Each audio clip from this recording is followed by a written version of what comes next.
ایک گاؤں میں ایک لڑکی رہتی تھی جس کی یہ ڈیمانڈ تھی کہ شادی اس سے کرے گی جو شخص اسے باپردہ رکھے گا۔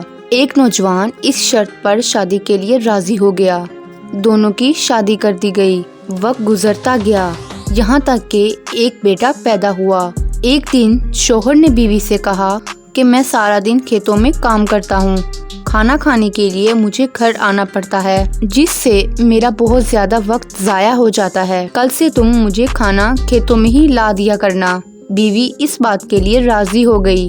وقت مزید گزرا تو ان کے ہاں ایک اور بیٹا پیدا ہوا جس پر شوہر نے کہا کہ اب گزارا کرنا مشکل ہو گیا ہے، تمہیں کھیتوں میں میرے ساتھ میرا ہاتھ بٹانا پڑے گا۔ بیوی اس بات کے لیے بھی راضی ہو گئی لیکن وہ دل سے خوش نہیں تھی کیونکہ اب وہ بے پردگی تک پہنچ گئی تھی۔ تیسرے بیٹے کی پیدائش پر اس کا شوہر اسے مکمل بے پردگی تک لے آتا ہے۔ وقت گزر گیا اور اولاد بڑی ہو گئی۔ ایک دن یوں ہی بیٹھے شوہر ہنسنے لگا۔ بیوی نے پوچھا کیا بات ہے، کیوں ہنس رہے ہو؟ تو شوہر کہنے لگا تو بہت پردہ کرتی تھی، آخرکار تیرا پردہ ختم ہو گیا۔ کیا فرق پڑا تجھے پردے سے؟ بے پردگی بھی تو ویسے ہی گزر رہی ہے۔ بیوی نے کہا کہ تم ساتھ والے کمرے میں چھپ کر بیٹھ جاؤ، میں تمہیں پردے اور بے پردگی کا فرق سمجھاتی ہوں۔ شوہر نے کہا ٹھیک ہے۔ وہ کمرے میں چھپ کر بیٹھ گیا۔ بیوی نے اپنے بال بکھیرے اور رونا پیٹنا شروع کر دیا۔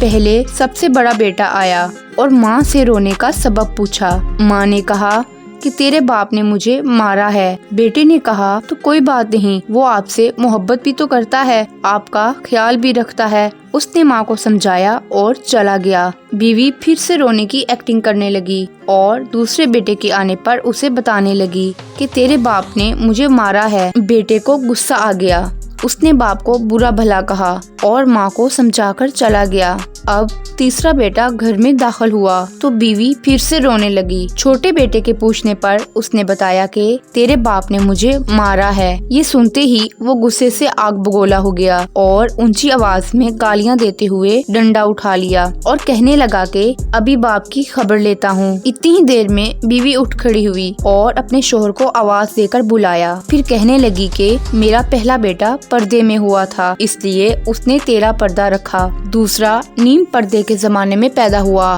اس لیے اس نے تیری آدھی لاج رکھی، جبکہ تیسرا بیٹا جو مکمل بے پردگی میں پیدا ہوا تھا وہ مکمل طور پر تیری عزت کا پردہ اتارنے لگا۔ سبق یہ ہے کہ پردہ عورت کا فطری تقاضا ہے اور جو اللہ تعالیٰ کی طرف سے حکم بھی ہے، جس کی بے شمار حکمتیں خالق ہی جانتا ہے۔ اور یہ دنیاوی فائدہ بھی ہے کہ اگر آپ کسی گاڑی کو چلانے کے لیے اس کی ہدایت کے بغیر چلانا شروع کریں تو وہ یقیناً برباد ہو جائے گی۔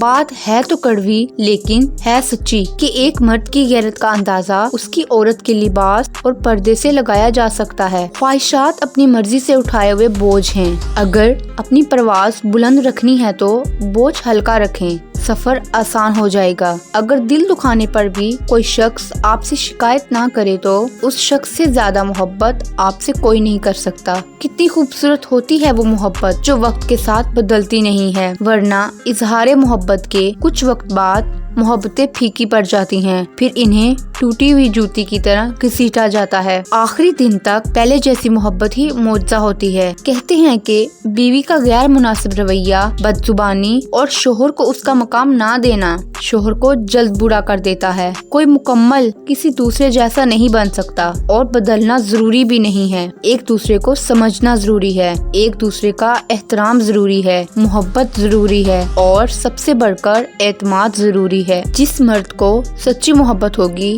وہ اس عورت کا ساتھ کبھی نہیں چھوڑے گا تو مر جائے گا۔ غلطی نہ ہونے کے باوجود، سب ختم ہونے کے قریب ہونے کے باوجود وہ اسے کھونے کے ڈر سے معافی مانگ لے گا۔ یہی اصل محبت کی علامت ہے۔ ایسا مرد ہیرا ہے اور ایسی عورت خوش نصیب ہے۔